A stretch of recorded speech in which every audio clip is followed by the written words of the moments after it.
Hello. Hello, Amir. Good to see you. And hello to everybody watching. Well, welcome back, and thanks so much for joining us.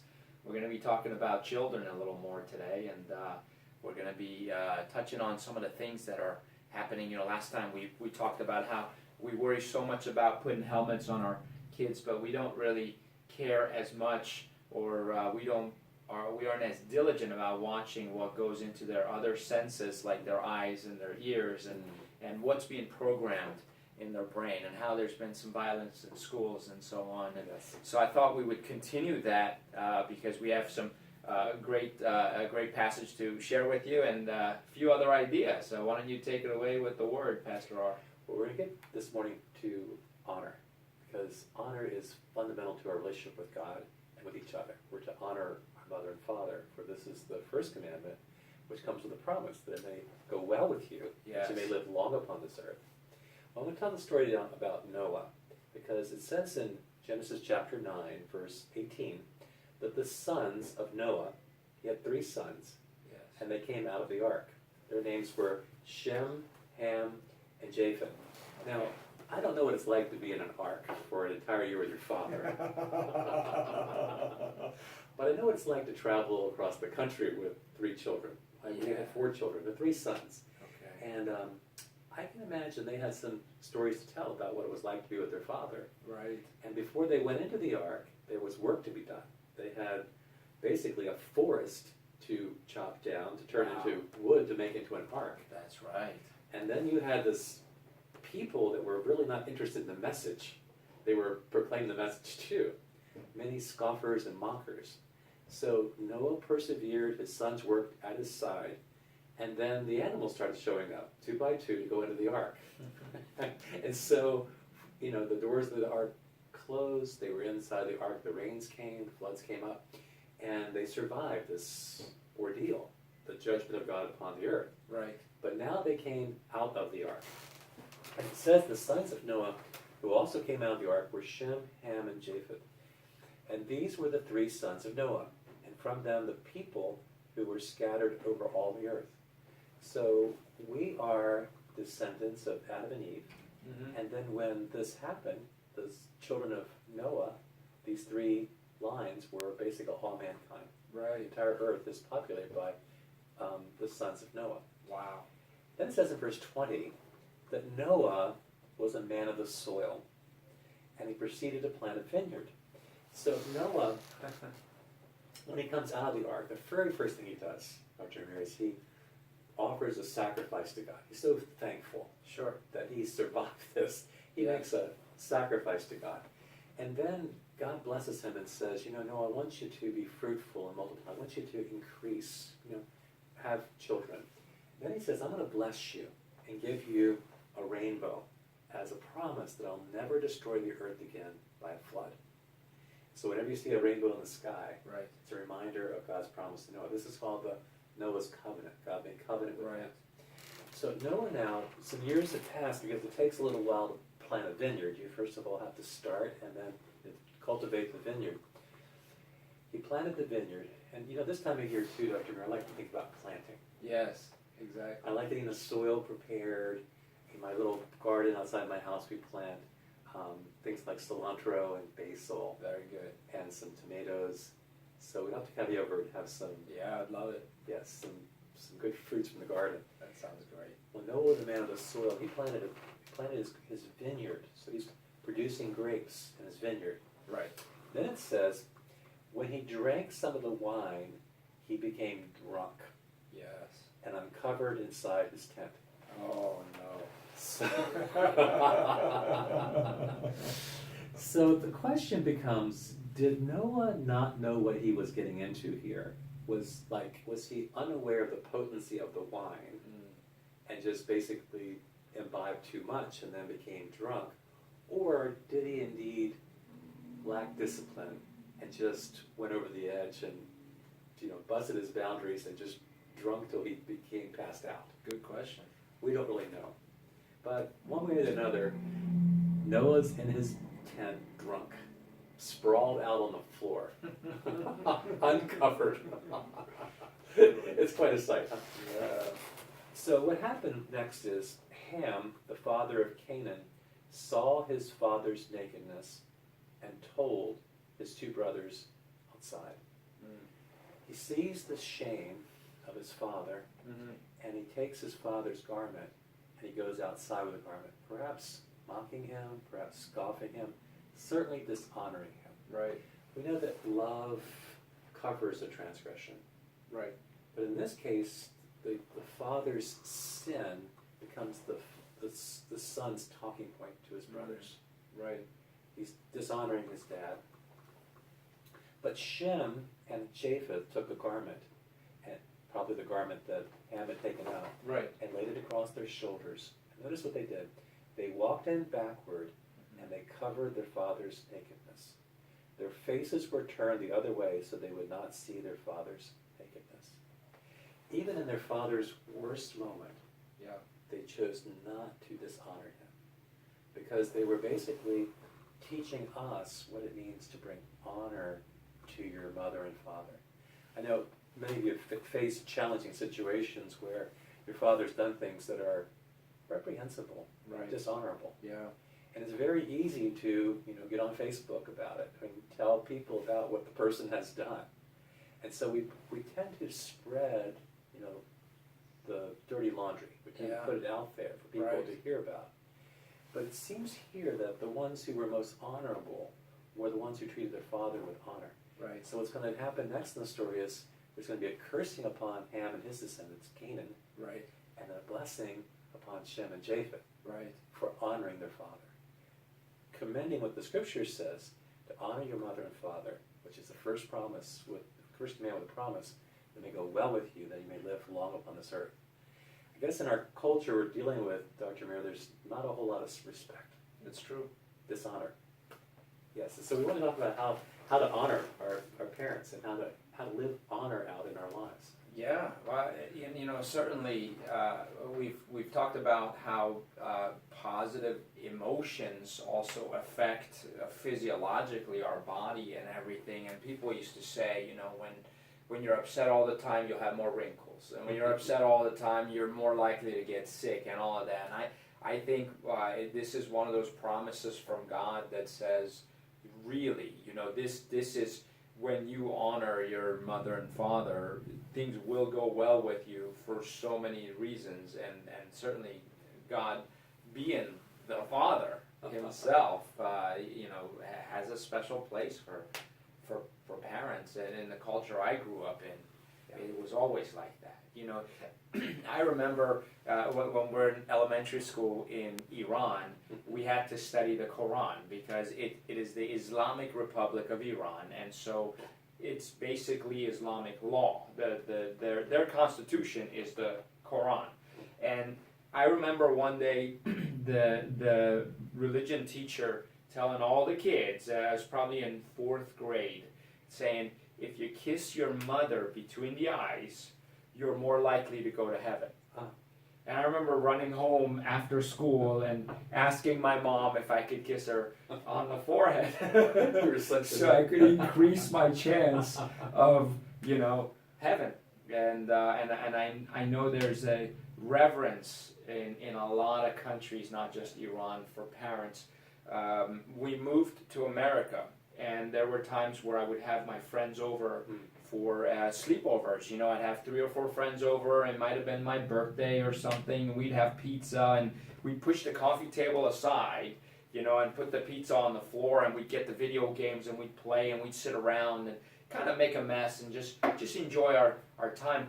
But if Dad walked in the door, I would spring up to my feet and stand in attention as if the army general just walked in, and I'm a petty soldier who needs to show respect and salute him. I would stand up and I would walk over to him at the door, and this was tradition, and every kid does this in our culture. I would walk to the door to greet him. I wouldn't wait for him to walk to me. Walk over to the door. I would shake his hand. I'm his son. I'd shake his hand, kiss him on both cheeks. Now, I might have seen him an hour ago, when he left. But it doesn't matter. When Dad walked in, I had to stand up and show respect. So it was pretty funny because all of my friends would see me do that, and they would all stand up too. So they'd stop playing, stop talking. Every time we'd all stand up, and I'd walk over and greet my dad the way I'm supposed to. And then Dad would always say, go be with your friends. Go, you don't have to do this. Go, But it was a tradition, and it was a habit for me. And if he came to pick me up from school, if he wasn't in the car, like if he walked over to the school and I'm coming out of school, it doesn't matter what age I was or who was watching. If I saw my dad, I always had to greet him by kissing him on both cheeks. And same with my mother. And these are all little things. And you go, everything, it only means something if you give it meaning. Yes. So I could have said, I'm just doing it because I have to do it. Yeah. Even then, though, it built something inside of me. Honor. Yes. Dr. Amir, I love being greeted when I come home. Yeah. When my children were home, I would say, let the world rejoice, I'm home. Because it would be a signal that you can break from your homework to greet me. Right. And, when they were little, they would run to me and jump up in my arms, and I would sort of Exactly. toss them around, because I just love. So I'll still come home now. It's just my wife and I, and I'll say, let the world rejoice, I'm home. And then they'll go, yay, you're home. So in our own way, I think we all want to be acknowledged. Right. That someone important's come through the door. Absolutely. And when you're older, maybe you start losing a little bit of your feeling of value. Yes. Like, maybe people don't pay attention to me anymore. Right. And so when you honor your father by getting up and walking toward him and kissing him on both cheeks, he feels important. Yeah. He's worthy of that kind of recognition. Yeah, absolutely. Absolutely. It's huge. I even read, this is kind of funny, I read an article that did a research that said men who are greeted by their wife with a kiss have higher incomes on average. They make more money. So then you go, maybe that's a biblical thing right there too. Is that they're being honored, they're being greeted properly, and we need to do that for our wives. Well, the scriptures talk about how the wife is to love her, to respect her husband. The husband is to love his wife, and the wife is to respect her husband. Part of respect is bringing that honor. Yes. A man craves being honored. Right. I think about that actually when we go down to Washington to Memorial Day, when the big parade is happening, and there's a Marine there at full salute, welcoming people into the city to honor the veterans who come on their motorcycles into the city, just conveying honor. Right. Yes. Oh, yeah. We definitely want to be acknowledged. It's tremendous, and I think the benefits are on both sides of that. Is both the person being honored and the person doing the honoring Yes. is going to benefit from that in so many The ways. biblical principle: give honor to whom honor is due. Mm. So we want to convey honor to whom that honor is due. Right. And I know that one of the things you guys have been doing recently has been doing karate. That's right. You and your sons. Yes. Yes. Tell us about that. So far, it's my 8-year-old. So I have a 1-year-old, a 4-year-old, and an 8-year-old. And the 4-year-old is going to be 5 soon, and he'll start coming with us. Okay. The 1-year-old, he'll be 2 in July, but he's got a little ways to go before he can do karate. But I trained in martial arts for a couple of years while I was in Chicago, and I loved the structural respect, the ordered respect that's in it. Very similar to military, where when you walk in, you stop and you bow, showing respect to the institution that you're going to be training in. And then we had a creed where we'd say, I will show respect to my fellow students and my instructors. I will act a certain way. And I don't remember the creed. It was many years ago, 20 years ago. But we would say this just to remind ourselves as an affirmation, this is how things are going to run here. And I noticed that the level of maturity it built inside of me really spread to everything else, because then I got hired to work somewhere. Yeah. And I would walk into my place of employment, I would find my boss, and I would greet my boss with respect and say, hey boss, at your service, what do you need today? And I was the only one who did that. Putting him in a place of honor, because he's the reason I'm getting paid. And so now it's interesting. I'm an employer now. And I see that in a lot of our employees as well. But I've also had past experiences where, I just feel like there is this sense of entitlement with some of the younger generation that you owe me a job, Yes. and you owe me a paycheck, and you know, and so you should be glad that I showed up, and it's missing that. But I know those employees of mine who currently on our team, and you know them all, Yes. tremendously respectful, and that makes me honor them. Yes. That makes me want to do more for them, and it's such a great reciprocal relationship. And now I'm seeing my 8-year-old. We walk into karate, and he stops at the door in attention, and he does a bow. He's very cute. I like watching that, you know. And then he walks in, and he walks up, and the instructor says, "Line up!" And everybody runs. These are little kids, you know. In fact, if you ever watched the TV show Seinfeld, Yes. Kramer, the funny guy, you know, was in a karate class once, and he used to brag about how he was the best in his class, and he beat everybody up. And then one day, Elaine and Jerry went and looked into his class, and it was him with a bunch of little kids. Well, that's me. I'm the only adult, and they're all like they're between 8 and 12 years old. There's one 17-year-old in the class, but you know, I'm the only adult in there. So and I'm the white belt, you know, because I didn't get to. It's a different style, so I don't get to bring my black belt with me. So start at the bottom. It's pretty hilarious, but I really enjoy seeing that. You know, we all line up, and they put us through the drills, and then you know, if we're gonna fight with someone like a sparring match, we stand, we face each other, we bow in honor. We bump fists as if, you know, hey, I'm not here to hurt you. Right. This is an honorable competition. It's a match. And afterwards, same thing, respect. Yeah. I love seeing my son grow up with that, and I want, you know, I wish that was more the case. You see that in other sports too. You know, there's some good sportsmanship in football a lot of times where they help each other up, or you know, my favorite thing to watch after a football game is when the teams, regardless of what jersey they're wearing, they kneel down together and they pray together, and that it's a beautiful scene. I love seeing that. I'd love to see more of that. Yeah, we're seeing this huge breakdown in our culture, I think, of disrespect. We saw this in Sacramento when a person was told by the police officers to stop, and he chose not to stop. They believed he had a gun, he only had a cell phone. So they were giving a command, expecting him to comply. Right. He was unwilling to comply, and then they shot him because they believed he was carrying a gun. Some 8 shots, I think, went into him. Wow. So we see sort of like this culture that's kind of going out of control in terms of its respect for police officers, and respect for teachers, and respect for our president. Yes. You know, we hear scandal after scandal after scandal, investigations that go down, Right. and we begin to cast judgment onto our elected officials and whoever else sits in a position of authority. Even pastors these days have a tough time That's very true. communicating because there's so many scandals that are out there about people that sit in those positions. Right. So we really have a difficult time trusting somebody that they're honest. Yeah. So I think we're up against it as a culture. It's true.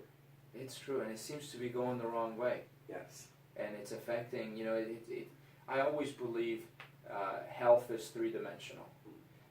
So a healthy society has healthy people in it. Yeah.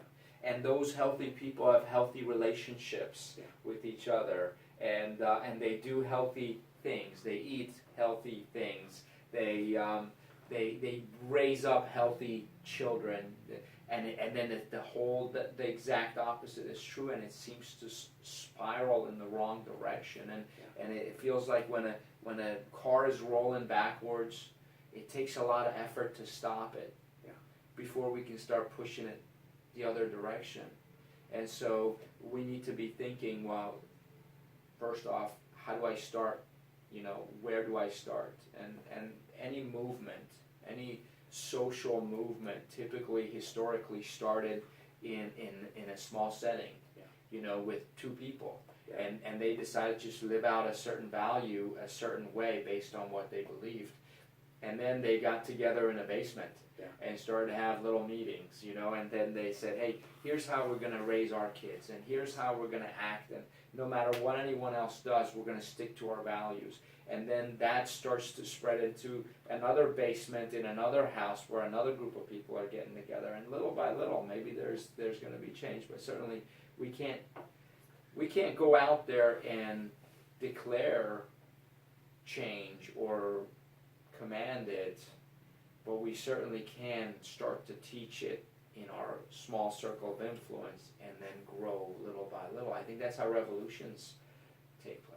I love what you're saying, because it gives me hope. We can sometimes be influenced by the broader culture and say, like, my kids are going to turn out like the culture is, or I can be intentional with them, modeling before them what it means to be respectful, to respect them, Yes. and expect from them. Yes. In fact, in my house, there was only one rule, and it was about respect. We're going to respect God, we're going to respect each other, and we're going to respect ourselves.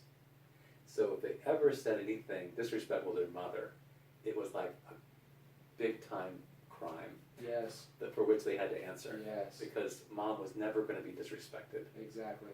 Yeah, in fact, Jimmy, one of the special forces, says my mom was my first drill sergeant. And my dad enforced the law. Made sure he got away with nothing. Yeah. Because, it's so unusual actually, Dr. Mary, today when you talk to a young man. I was just talking to a guy who's 28, comes out of the military, and he says to me, yes, sir. I asked the question, he said, yes, sir, or no, sir, or yes, ma'am, no, ma'am. It's like when a child has internalized respect, and now they're a grown person, and they express that respect to you, you just feel like you must be from the South or from the military, one, because no one talks like that. So I really do think this revolution we're talking about, beginning with us and what we impart to our own children, can spread as people see that this is a preferable alternative Yes. than being disrespectful. Yes. Yeah. Where's the verse that says, consider others better than yourself? Do you remember that? That's Philippians 2:3. Yeah. I mean, that's one that really comes to my mind is that, and when someone says, yes, sir, yes, ma'am, or greets you, hello, sir, that I feel like they're kind of living that out. Yeah. And humbling themselves and showing that respect. Yes. It's wonderful. I think, we talked about how everything is multiple dimensions. I think there's a posture, a physiologic posture that goes with respect. You won't see that Marine at the gates of the city standing there with bad posture. Not at all. He looks healthy. Yes. His skin looks healthy, his face looks healthy, his body looks healthy, he has posture. I think there is a physical, there is a mental, and there is a chemical component to respect. And part of that is, it would be great, which is why, karate is good, because it's training their body too. Yeah. Training their body to stand a certain way. Our instructor, Mr. Billy, at karate says the hardest thing to do in karate, and hopefully he's not talking about me when he says this, says the hardest thing to do in karate is stand still. Especially at 8 years old. When you're 8 years old. Oh, these kids do not stand. I mean, and something's moving constantly. I always say, if you could harness the energy of a child, you could power a city with just one child. So, but he's going to learn to be able to stand in attention and stand still at the age of 8. The discipline that builds, mental, emotional, physical discipline, is huge. Yeah, you train up the child the way it should go. And you think about back to Noah, if we can circle back for a moment, here was a man who had enormous discipline.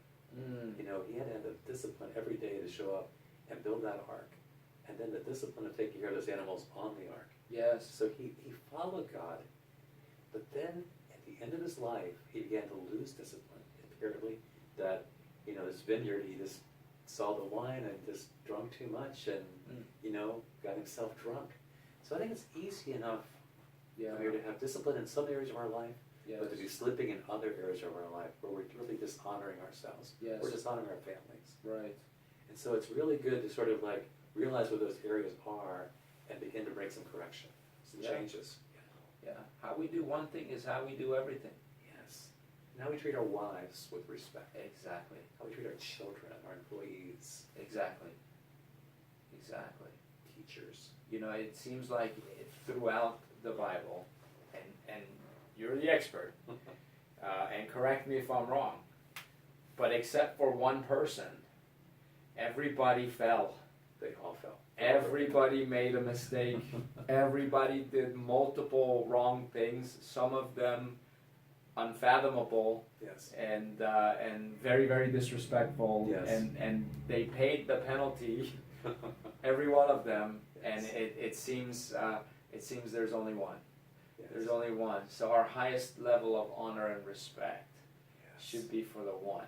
Yes. The one who didn't falter even when it was difficult. The one who didn't make a mistake. The one who maintained that honor and respect, humbled himself in every way, put on that robe, you know, that towel, Yeah. and washed feet. Yes. The one who taught selflessly, the one who healed, and the one who took the burden and the penalty and Yes. suffered for us, died for us. That's Jesus. Yes. Honor, respect for Jesus. Amazing, amazing thing that our Father God is and has been and will always be for us. When we believe in Him, Amir, we then have the Holy Spirit living inside of us. And the Holy Spirit empowers us to live this life. So we choose to follow Him, but now we have the empowerment of the Spirit to live a life differently than we lived before. Yes. Because if any man's in Christ, he's a new creation. The old things have passed away, behold, all things have become new. Yes. And so we learn honor from God and to honor God, but then we learn to honor each other and walk in that path. And that's a brand new way to live. Brand new. Yes. A new revolution. Let's start the revolution. Let's do it. Come with us.